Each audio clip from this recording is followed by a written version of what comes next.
Please welcome Susanne.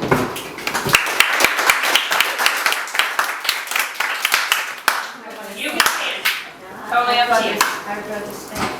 Eh bien, bonjour mesdames, mesdemoiselles et messieurs, je suis vraiment ravie d'être ici aujourd'hui pour vous parler de ma jeunesse pendant la Deuxième Guerre mondiale et de...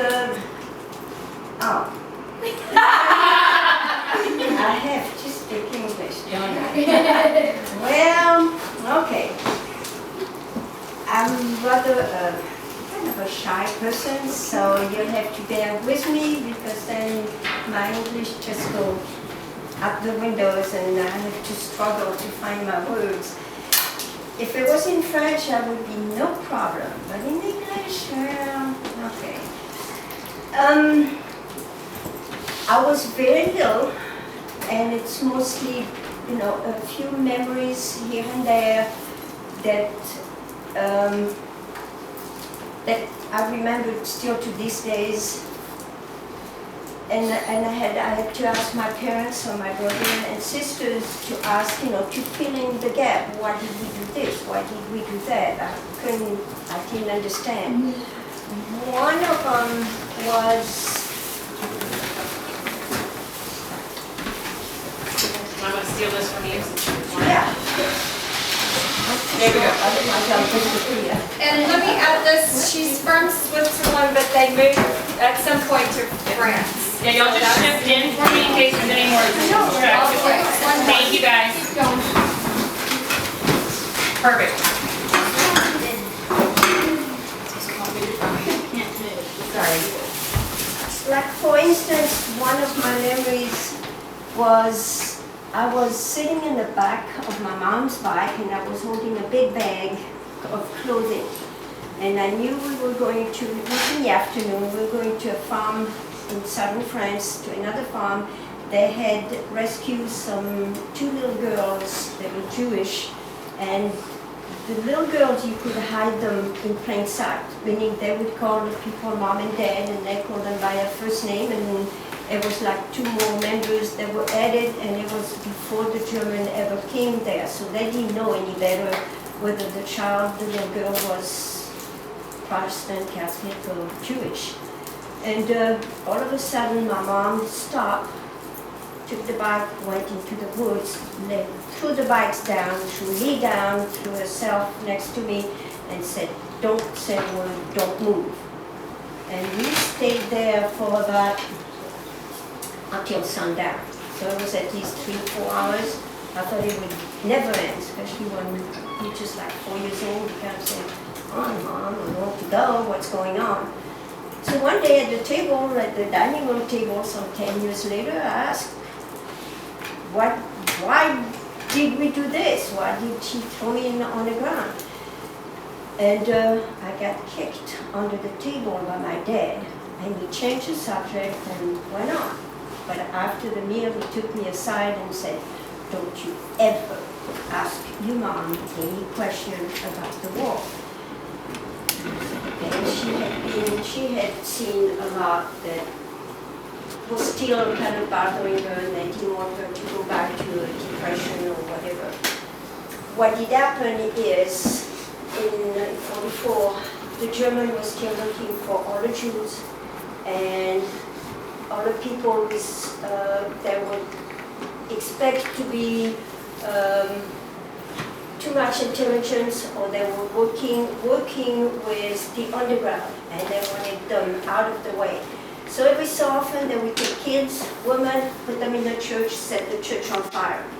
And that's what my mom saw down the road at the village. She realized what was going on, so we would hide the whole day, and at night we went back home. So they were burning. They were burning the church with kids, and mostly women and children in it. So if you had kept going, they would have murdered Probably you. they would have run into the German, and we would have been probably not thrown in the church because it was too late, but just shot down. I mean, shot, that's it. I mean, there was no question asked in those days. Just shoot you.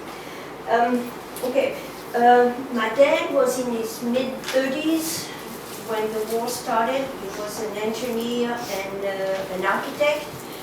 And my mom was a nurse. She she was raised in Switzerland. My dad was raised in Paris.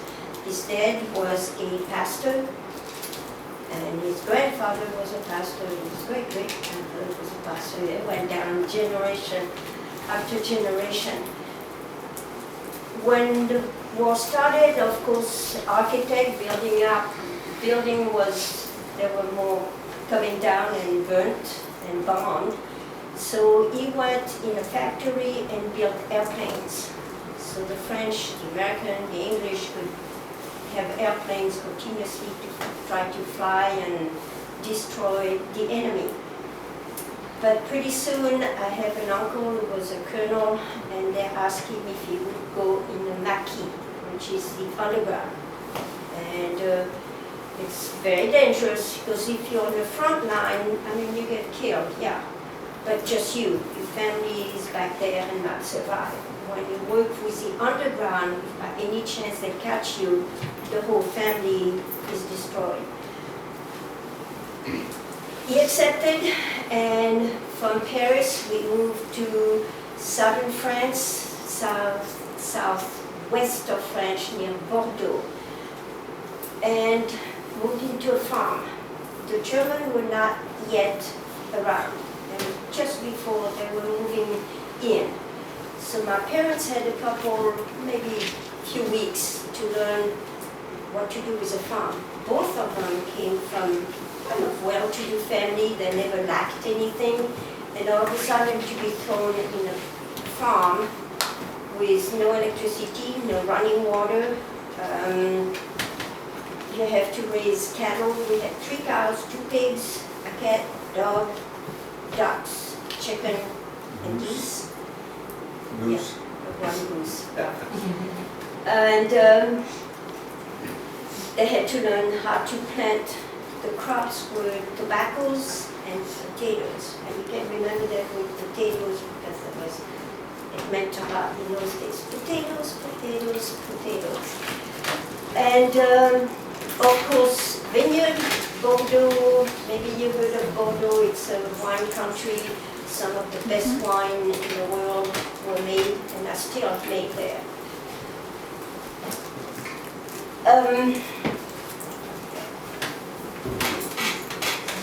Little by little, the Germans were moving forward, and the air raids, that's a sound that I can clearly remember today. If there is an air raid that I can hear someplace, and I heard it a few times in this country, I think at noon sometime in some of the village they blow an air raid, then it means I would run, grab my dad, or my dad would come and grab me, and we ran into, in our farm we had a cellar, it was outside the barn. It's kind of a, you go down a 3-step, open the door, and you're underground with a concrete top, and you keep in there. It's dark, it's damp, and it's kind of cold, and you can keep potatoes. Oh, you can keep potatoes in there for at least 4 to 6 months, and they'll still be good to eat. So we would rush in there, close the door, and we would 6 in my family. I have 2 older sisters and 1 older brother. And sometime one of the farm next door, or 2 other farms, they would run and come and hide. So it was standing room only in that little place, or my dad would hold me up, because way down there would have been even more miserable. And we waited, we heard the plane going by. Sometimes they would bomb. At first they were not quite bombing, but pretty soon they started to bomb. And once you're down there, the whole ground shakes, and the sound is horrible. And we stayed, if it was airplane, it was just half hour at the longest. We waited a little bit afterwards, very quietly in there. And I could hear the guys, the men talking about changing things, and they were talking about Tante Bertha. And Tante Bertha is Aunt Bertha. And I had no idea who she was. I mean, I didn't ask questions. Oh, maybe I have an aunt coming in a couple of weeks, that'd be fun. And let it go. And then next time they said, yeah, she'll be here Don't give her more than a week. And then at the end, they talk about we've got to do something. And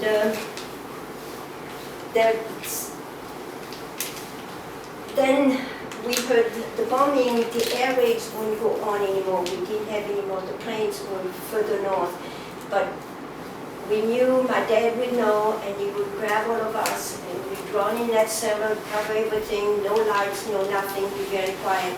The tanks, the German tanks were coming, and they were bombing. They were destroying just about everything that they could on their way. And we stayed under there. Then it was a lot longer. You had to stay for at least 2-3 hours in that little place in the dark and wait. Usually by dark they would open the door and hoping that our farm was still there, the neighbor's farm. God blessed us. We never lost a farm in our little community. The village was bombed. And my mom, being a nurse, always went where there was somebody who was sick or in trouble, give them the first aid and try to help the best she can. My dad would go and dig grave because, of course, a lot of people in the village had died. So, and then the German came and moved forward. They came to our farm, they searched the farm, they looked for Jews, and they looked for a radio. They knew there was somebody who was a radio somewhere who were giving up north to the American, the English, and the French where they were. We knew the command post was about 3 villages away. We knew that's where they were directing all their maneuver. We knew where the army was, and we knew kind of a coupon.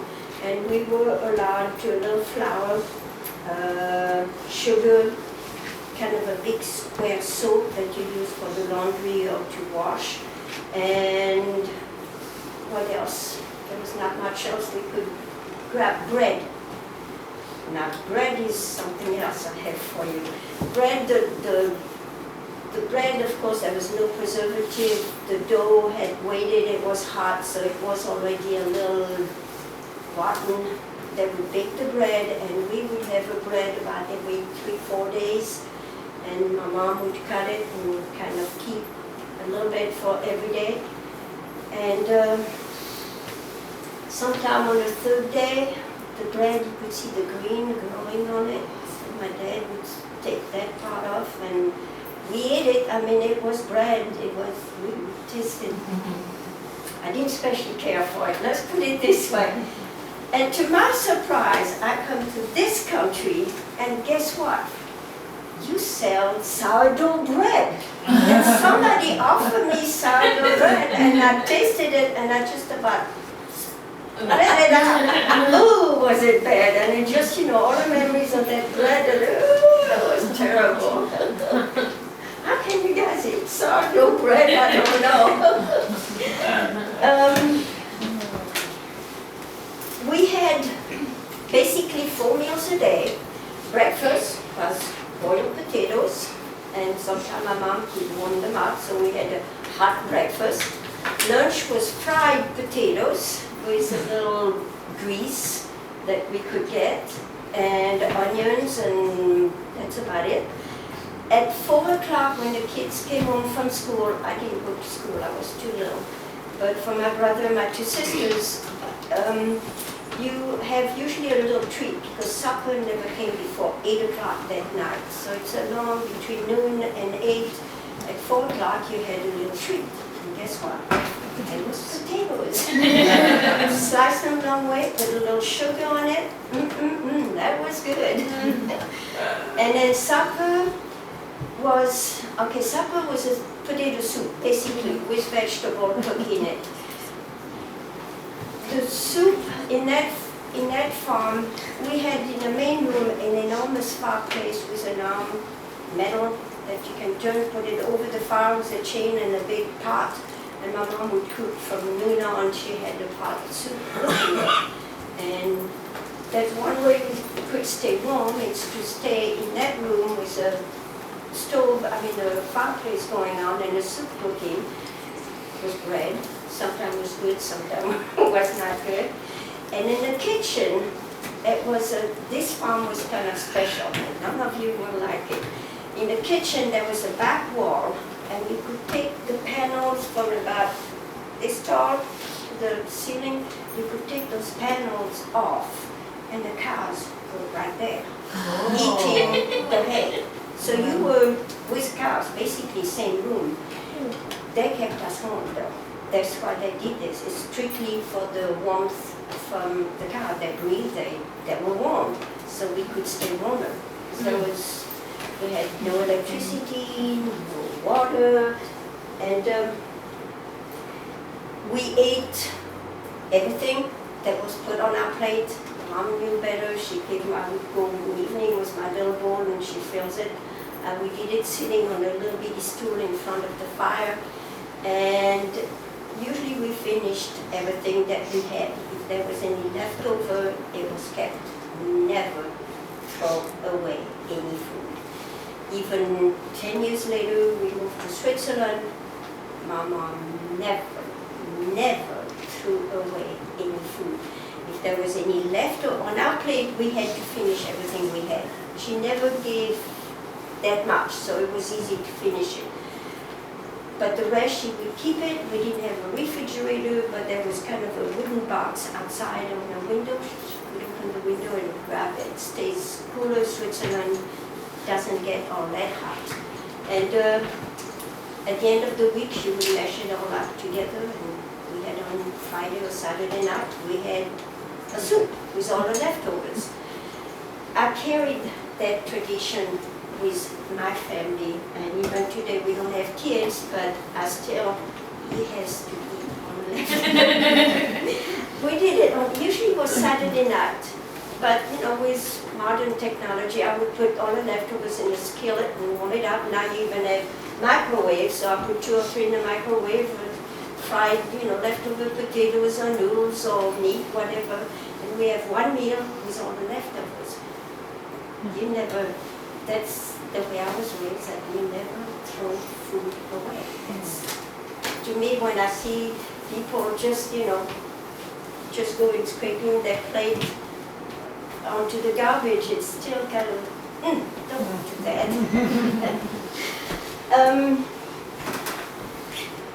Water, we didn't have water in the house. We had water in the courtyard. It had kind of a long trough, not very deep. The cows would go drink there, and we had to pump the water. And washing, we washed once a week. In the winter, Mom would take the water, put it above the fire to warm it up. And my oldest sister was first, and she would wash into the bucket, tap out. The next one would come in, second sister, wash, and out. And then brother come in and washed and up, and I was last. And the water was cold. But she couldn't do twice the water, to warm it up twice. So I washed in cold water, but that was okay. I was young enough. For washing the clothes, my mom would go out to that trough, put a board down, and with that big soap she had, she would wash our clothes, meaning we didn't change clothes but once a week. And then yet in the winter time, I'm not so sure we didn't stay longer than that. Our shoes, I remember one of my pair of shoes in the summertime, it was a bicycle tire that my dad had cut. He pulled 2 holes on the bottom, 2 nuts, and put a string on top, tie it. And then for the back, same thing, and then you wrap the string around your foot. And I had brand new shoes. I loved them. Yeah. In the winter, we had to wear, that's the only thing we could find, is those like the Dutch, the wooden shoe. Because you could go in the water and protect your feet. Those hurt. Those at the first of the winter, you put those wooden shoes and they don't give any and they hurt. By the end of the winter, you're so used to them that it's okay. They were fine.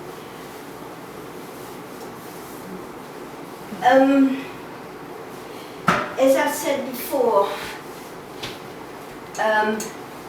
the Germans were coming just about every day with a jeep. I will know the jeep. I remember that they came in, they searched the house, they take the milk, they take the eggs. Till one day, it was a bigger truck, much bigger truck that came in. Went and hide again behind my dad. She was holding on for dear life. What's going on? Dad is here. I'm fine. And I got shoved away. And my mom spoke French, German, English, and Italian very fluently. So she could speak with a German. And she explained to them, he's just a farmer. We got 4 kids. He's there. Don't take him. She was shoved to the ground. And they took my dad at gunpoint and got him into the truck. And I looked in the truck, and sure enough, there were already about half a dozen men. I knew one of them because he had been in the cellar with us. He kind of waved a little bit. My dad climbed up there, sat between them, and away they went. Now that was the only person that I feel secure with, and all of a sudden, he's gone. 2 days later, my dad came back walking into the farm. And that's one of the things that I had to go and ask, not my mom, but my sisters, and ask them, what did happen? Why did they take him? Well, as I said, they were looking for Jews, and they were looking for people who were working with the underground. I don't know if you know that, but none of the men in Europe, at least Italy, France, Spain, Germany, all those countries, none of the men are circumcised, except the Jews. So for the German to find a Jew, it was very easy. You get the man undressed and, no, he's not a Jew, and they let him go. If he was a Jew, that's no question asked, shot down right there in front of everybody. So they saw my dad was not a Jew, then they put him in an interrogation, whatever room, and they asked him all sorts of questions. And I guess he did a very good job at playing dumb farmer. He was an extremely intelligent man. Yes? I think the word is interrogation. But, okay, she said it. Thank you. He was a brilliant man. High education. He invented the car, one of the car, French car. Renault. I mean, the Renault. Knowledge, history, geography, you name it. But he played as dumb as he could, because for the German, if you were too intelligent, they didn't want to keep you because you knew more than they did, and they felt that was We couldn't control You them. could be a leader. a leader. Well, they felt Inferior. so they would. But he played stupid, dumb, 4 kids in a farm, you know, and then let him go. That's how he came back. Now, I never found out whether the gentleman that I knew, whether he came back or not. I don't remember, and I never asked the question either.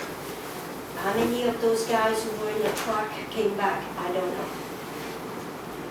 Now, they let him go. Little did the German. Then I found out afterwards what's going on. I remember walking into the kitchen. The table and the chair were moved, and under the table was a big hole, big enough for my dad to be there. And I heard the radio, and I saw what was going on. He had the radio, and he was talking to the Allied up north, telling them where Aunt Bertha was, which was a code name for one of the largest of the German tanks. and they were trying desperately, the Americans and the French, trying to destroy their tank. And they needed to know exactly where it was. And during the day, that's what my dad and all the farmers would do. They would walk around and try to spy on them, to let him, twice a day he would be on the radio. See, they always kept me away so I wouldn't know all of this. Because as a little kid, you know, I would ask a question, I said, oh yeah, my dad was on there's a radio under the table, yeah. Without knowing that I could seal our fate. So I never, until that one day by mistake, they didn't expect, I walked into, my mom grabbed me, we went outside, we fed the chicken, we did other things, and I came back into the kitchen, table, chairs around, and we had lunch, and I sit there and I kind of, where is that? And I couldn't see a thing. I guess they put the tiles back, and you couldn't tell there was a hole under there. So little did the German know they would have found this out, that would have been the end. And little did they know also they were looking for not only Jews, but they were looking also for pilots. When they shut down a plane, they would go, the German would go and try to get the pilot and question him and torture or whatever they do. Well, the farmers had such a good idea of the lay of the land that they would try to get to the plane first. If the pilot was dead, turn around and leave. Don't take any chance to be caught. But if he's alive, try. So they would try to pull him out. My mom would be one of the first one to go and try to put him back together the best she could. And those guys would move during the day, try to get them to a hospital, which was about, I would say, 100 to 100 miles north of us, there was kind of a MASH unit there that would help. They had better equipment, better facility, and then they could be flown out because they had a small airport, and they could fly them out to Switzerland or back to England. Because England the Germans never invaded England. So they could fly them back there, and from there they could come back to the States. Some of them, we would keep them a day or so, but never long enough. They always needed to get better care, to be treated better. So they would take them out in a wagon covered with hay or covered with, you name it, try to go along the road and keep on going north. Now the Jews was a different question because they would stay, some of them would stay, I would say at least 2-3 weeks in the winter time. You could move them because you would try to move them too, walk, they could walk, so we would walk them from, it was a regular spider web of farms and people helping Jews to get to safety until you could move them to Switzerland. Well, from France to Switzerland, you've got the Alps, which means wintertime, it was a no-no to try to move them. They could move them close to, but they would have to wait until the snow melt or springtime. So there too, my job was to go pick up the eggs. So I had my little basket, I walked in the barn, and that day, for some reason, I didn't say a word, it was quiet, and I walked and I got some tobacco, dry leaves tobacco fall on my head. So I get what's going on, and I looked, and I know there was somebody up there. I knew that. So I dropped my bag, my little basket, ran to the kitchen to my mom. There's a man in the barn, there's a man in the barn, come. So she kind of laughed and said, no, don't worry. She grabbed me and we walked and she talked to me kind of loud. And we walked back in the barn. She said, where is he? Where is he? So I pointed and sure enough, there was nothing there. Absolutely, I could see nothing. And I knew that I had seen something. And I said, it's just a cat, possibly the cat that was up there. She said, from now on, just go out there and go get your eggs and make a little noise or call a cat, kitty, kitty, kitty, come here, or sing, Frère Jacques, Frère Jacques, do. And so I decided I would do that. And I never heard another sound. I never saw anything up there again. At least I found out afterwards. The barn was a very old, tall barn, and you had beam about this wide that ran the whole length. And in the fall, you dry your tobacco. You pick up your tobacco. Usually, it's not in those big bouquets. You make a bouquet, you tie it, and then you put a second bouquet, tie it, and then the leaves are hanging down. And then you take this bouquet with a string tied to this one, and they hang over the beam, which means, they stick up about this far on each side of the beam. With total from the bottom, it would cover an area this big. You could lay on it, but you could lay here, and from the bottom, there's no way you could see if somebody was laying up there.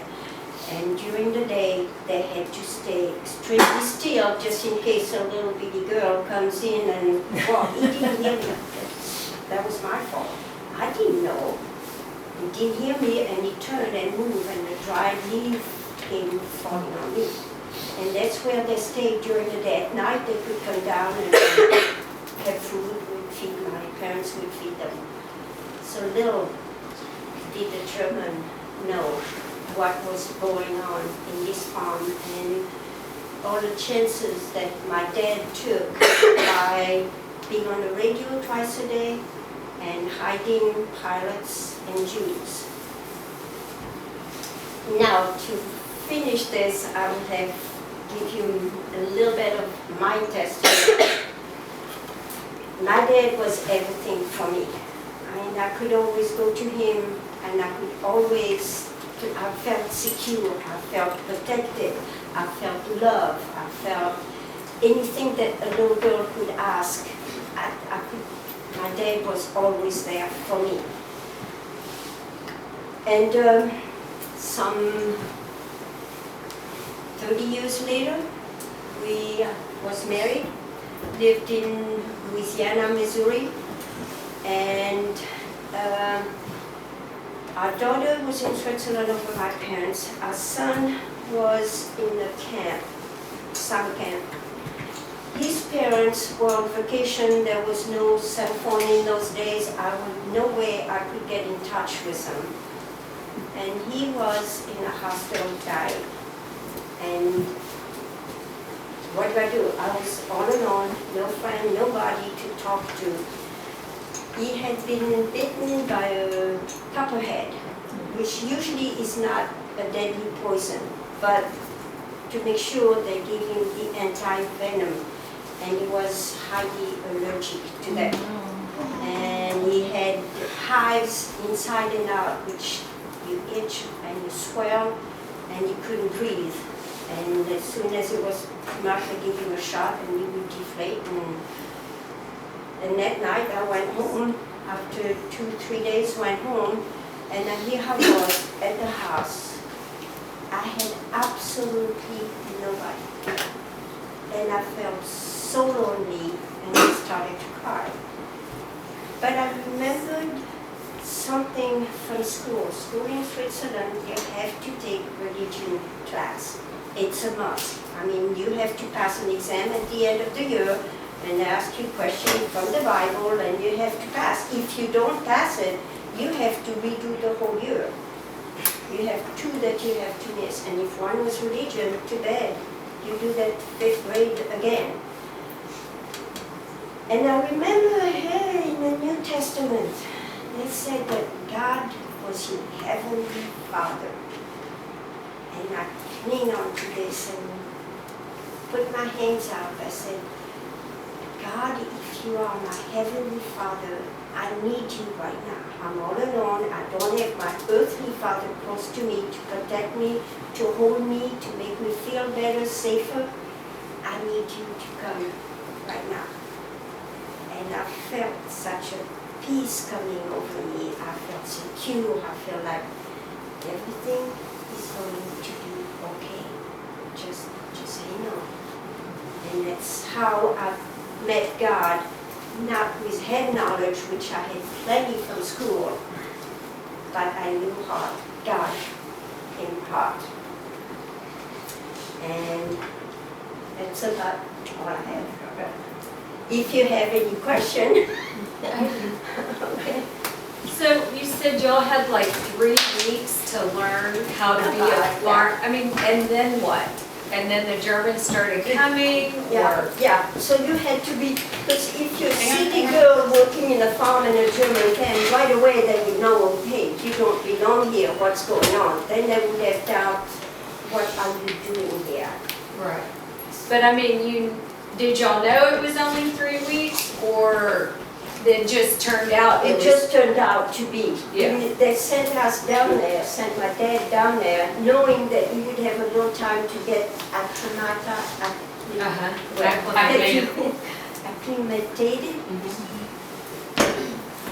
to learn. You know, my mom would take one of the cow, and I remember her putting the plow behind the cow. We didn't have any horses. So she plowed the field while my dad was doing his job of trying to locate and see what's going on and learn everything. Yeah. When you said you'll eat potatoes for every meal, why would you eggs? The eggs were taken by the German. They would come and take all the eggs. I think my mom kept a couple eggs and some of the milk for all of them coming in and waving and throwing at us candy. Ooh, something sweet. And that's one of the memories, yes. Yeah. How old are you when this happened now? 4, 5 years old. Wow. So it's 4, 5 years old, you remember things, but you don't comprehend everything that was going on at the time. How long from the time y'all left Paris to go to Bordeaux because the Germans took over Paris, right? First, How long? yeah. Were they already? My dad stayed until 1940, late 40s, early 41. So the first, until 41, 42, and 43, I have no memory of what's going on. All I know is that they came there at time, that's what I was told afterwards. But I remember 44, 45 until the end of the war, what was going on and When did they overtake Paris? What year was that? Do you know? 39, Oh. 39, 40. So it was. Because 40, my mom went back home to Switzerland in 40 when I was born, because Paris was being destroyed and bombed. That's why she went. So it was 1940, late 1939, early 1940. And your dad stayed in Paris? He stayed in Paris at first until mom came back and he built the airplane. Oh, okay. Yeah. Did you ever get a glimpse of the tank? Like see the tank? Did you ever see the tank while it was in motion or no? Oh yes. You did? Oh yes. Oh yes. They came very often. We could see the German. They moved their tank all the time around on the roads, and their jeeps, and they were in convoy, and it's another thing. As kids were told, and it's good for you too today. If a dog, they would cut their dogs loose on us, just for the fun of it, or to cut them loose in the woods to see if by any chance a Jewish man was hiding in the woods, so they would cut the dog loose and the dog would run. So we were told if there's a truck and hide, get in a ditch and hide, which my sister would take care of that. And didn't especially care for it, but it was for our own good. But if a big dog is coming at you and wants to attack you, they told us what to do. You get on your hands and knees and face the dog eye to eye. The dog will stop dead in his track and he would look at you.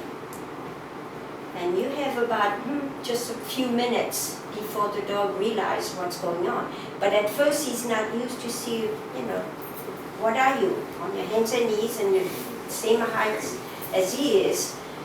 You back up, climb a tree, or go on the other side of the fence, go inside the house, but do it as quickly as you can, because the dog will get you otherwise. So we were told, that's what we were told. Did you ever come face to face with one? He did. No, later on in his life, I told him when he came, when he was with UPS, the dog was attacking him. Down on his knee, backed up to his truck, closed the door, and gosh. Save the police. As far as her mother, she was a concert violinist, first chair with the Geneva Orchestra. And she gave up quite a bit. And being a nurse, she was able to help the Allied and the American pilots and crew members to, well, nurse them, take care of them. And we read an article, I guess about 18, 20 years ago, and said that her family, or well, Susanne's dad, well, family and the two brothers, saved, well, estimated 75 to 85 American pilots and crew members and Allied pilots and crew members.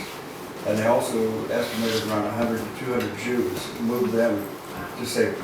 Wow. And as far as this thing with the dog, I drove for UPS.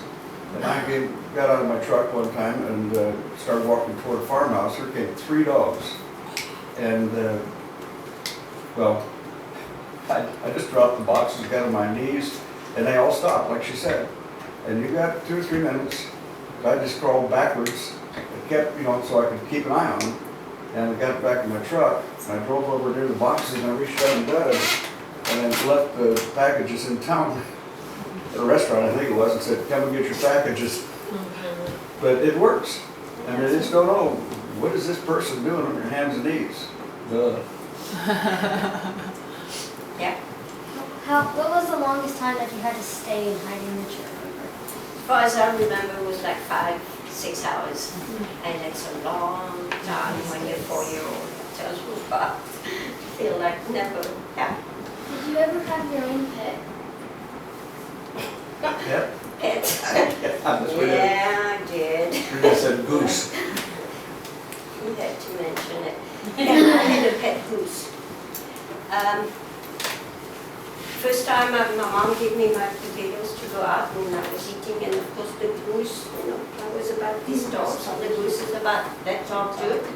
Come and grab my potatoes, so I ran back in They gave me another one, but I was not allowed to go out. Never afterwards was I allowed to go out and eat because of the goose.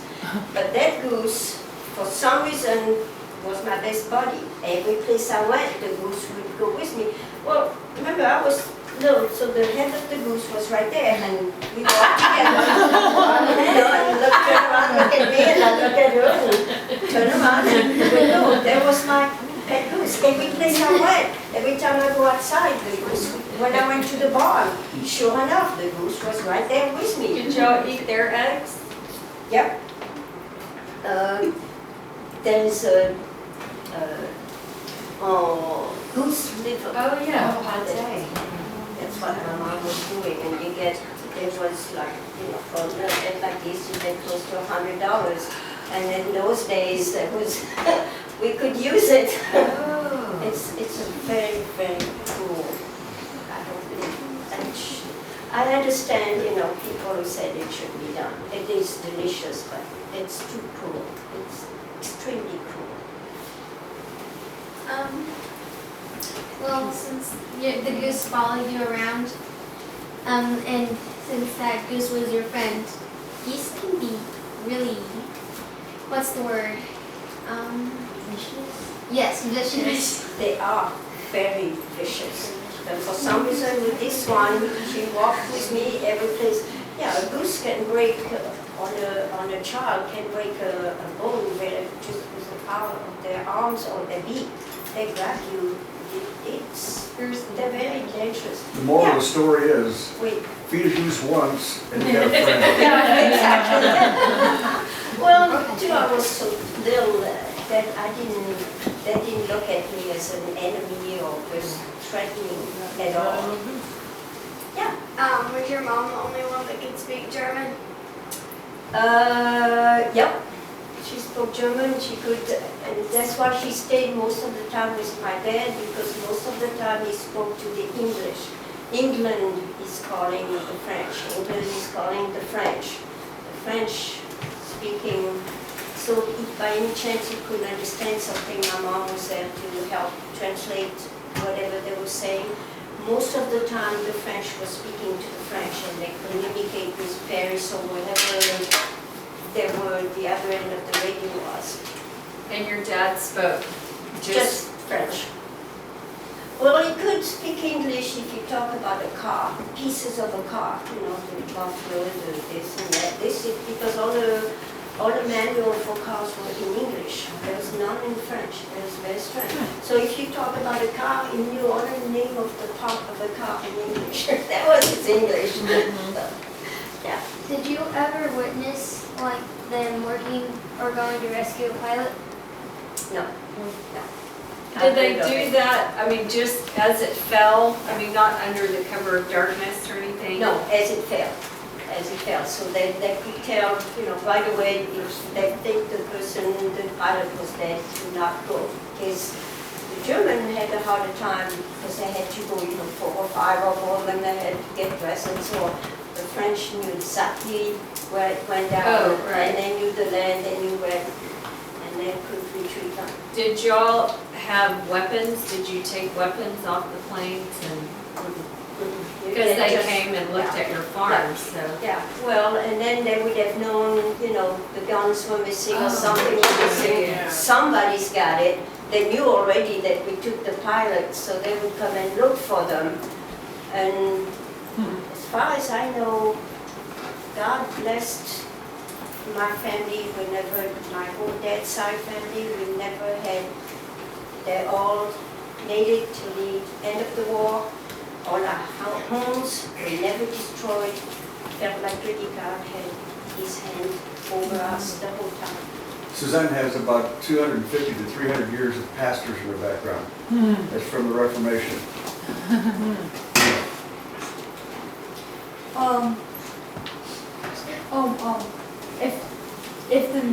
If Germany ever did capture a pilot, what do you think they would have done with them? Do you think they would have brainwashed or killed them on sight? They would probably ask them a lot of questions. How many were they, where they came from, where they were going, try to get all the detail of their mission, and then shoot them. Do you think that if there was a really good pilot, do you think they would have made them serve for their military or just shoot them? Just that they had no use for them. And so Have you ever gone back to your old farm? my parents did, I never did. But we heard of 3 gentlemen, Jewish gentlemen, that were saved, and they lived in northern France. They have married, happily married with a family and kids, and they lived, we went to see those after the war, long after the war. Somehow, I don't know who did the research and find them. I think they did the research. We did the research, and finally we got together and went and stayed with us for a couple of days, and it was fun. That was okay. Wow. Yeah. Susanne? What was your transportation to America? How did you come to America? When did you come to America? I captured. You captured. I went, well, let's put it this way. I was a professional ballet dancer. And Between here and Pipe Creek, between two villages, villages, yes. and the Germans were maybe 3 villages away? The main, where the commanders were, yeah, they probably got the big farm and, Like from here to Hondo maybe, or yeah, was how Yeah. far away they were? yeah. And after, you know, afterwards, we were not allowed to go to the city, to the village anymore. At first we were, but when the Germans, toward the end, they were getting pretty, they knew something was wrong, and then they were getting pretty desperate, and knew the Americans were coming, and they were going to lose that war.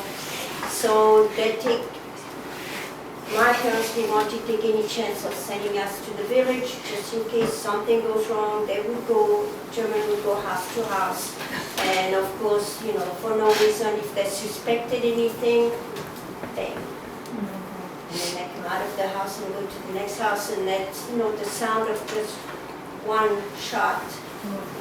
I knew what, I was old enough to know what was going on. And especially careful. That sound. Did your older siblings take part in any of the hiding, and do they know about, Yeah, they know a lot more than I and do. they took They were part? 12, They helped? 12, 13 years old, so they knew what was going on.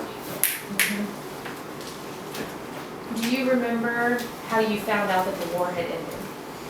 Yeah, when the American came through the village with their tanks, and we had they gave us little flags to wave, and the typical, I don't know if you've seen any of those movies when the American came through the village, and we were with little flags waving, and they would throw candies and gum.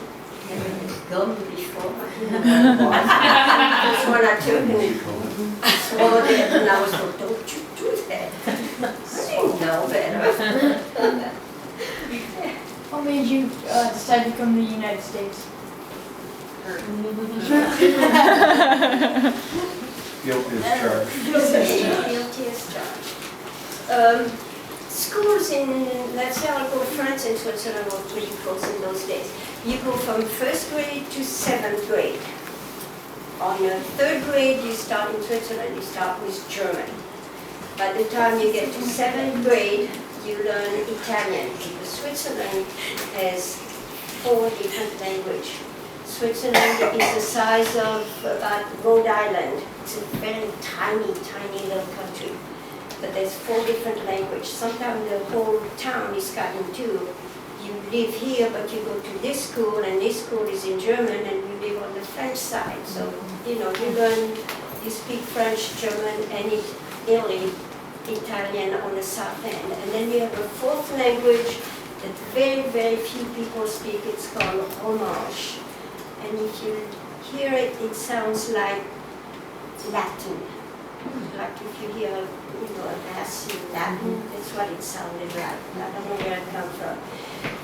And when you get to high school, then you pick English, and you have a choice of Spanish, and I don't remember what.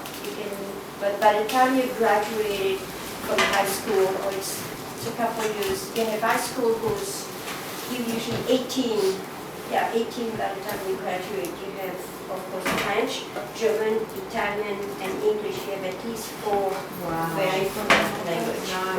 Well, very fluent knowledge of. That's the way it is. And you have up till 7th grade. In France, the school are boys and girls, not mixed. And in high school, they mix them. In Switzerland, it's